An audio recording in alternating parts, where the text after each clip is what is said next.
हैं और सबसे पहले सोने चांदी के साथ ही शुरुआत करेंगे। देखिए, आज कॉमिक्स पर तो कारोबार नहीं है, लेकिन घरेलू बाजार में एमसीएक्स की बात करें तो यहाँ पर सोने में मिक्स दायरे में कारोबार होता हुआ दिख रहा है। सुस्त कारोबार कह सकते हैं आज के सेशन में।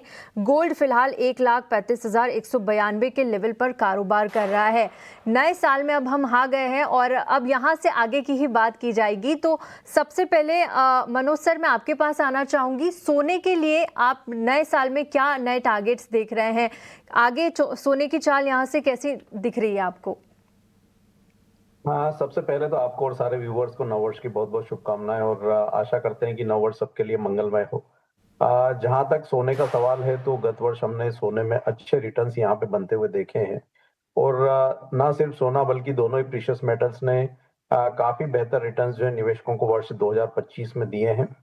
हमारा मानना है कि जो मोमेंटम 2025 में बना है वो 26 में भी यहाँ पे बरकरार रहेगा। यहाँ पे गोल्ड में हमारा मानना है कि 5,000 और 5,500 डॉलर तक के जो स्तर है वर्ष 2026 में सोने में जरूर देखने को मिलेंगे इंटरनेशनल मार्केट में।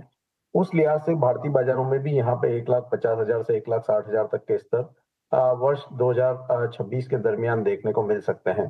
तो ओवरऑल ट्रेंड यहाँ पे पॉजिटिव ही रहेगा प्रीशियस मेटल्स के लिए, लेकिन गोल्ड में यहाँ पे ज्यादा स्टेबिलिटी देखने को मिलेगी सिल्वर के मुकाबले, क्योंकि सिल्वर में वॉलेटिलिटी यहाँ पे पूरे वर्ष के दरमियान काफी बड़ी मात्रा में देखने को मिलेगी। उसके कंपैरिजन में गोल्ड एक स्टेबिलिटी यहाँ दिखाता हुआ नजर आएगा और अपनी जो पॉजिटिव मोमेंटम है वर्ष 2026 में भी बरकरार रखेगा। ठीक है, यहाँ पर आप सोने की बात कर रहे हो। 1,040 से 1,050 तक के अच्छे लेवल्स सोने में एक्सपेक्टेड है और ज़्यादा बुलिश नज़रिया सोने पर नज़र आ रहा है, क्योंकि चांदी में काफ़ी वॉलीटिलिटी यहाँ पर आगे आती हुई नज़र आ रही है।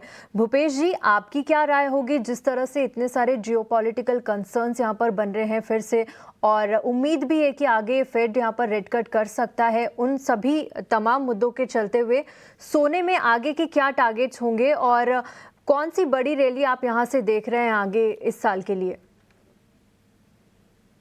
जी नमस्कार और सभी दर्शकों को और आपको नए साल की शुभकामनाएं। मुझे सोने के बाजार में एक रेंज बाउंड बाजार समझ आता है आने वाले साल के लिए, क्योंकि एक asset class as a asset class सोने ने एक अच्छी पिछले 2 साल में रैली दिखाई है।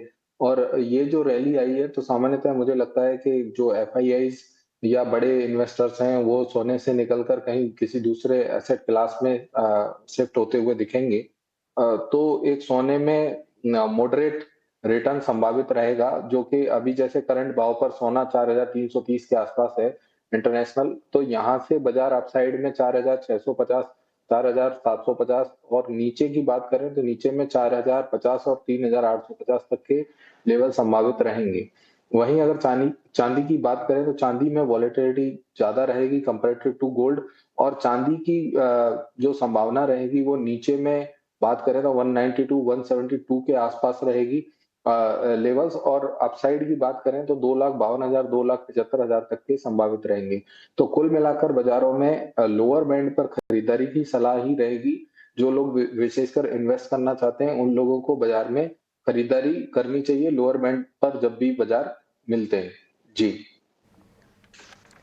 ठीक है, चांदी सोने चांदी को लेकर आपने टारगेट्स भी सुझा दिए, लेकिन देखिए एक यहाँ पर खबर है, सीएमई ग्रुप ने सिल्वर और गोल्ड फ्यूचर्स के मार्जिन यहाँ पर बढ़ा दिए हैं और ये हफ्ते में दूसरी बार है। मार्च 2026 कॉन्ट्रैक्ट का मार्जिन यहाँ पर $22,000 से बढ़ाकर $25,000 का इन्होंने कर दिया है। महीने की शुरुआत में मार्जिन करीब $20,000 तक था और 12 दिसंबर को पहले ही 10% की बढ़ोतरी एक बार हो चुकी है।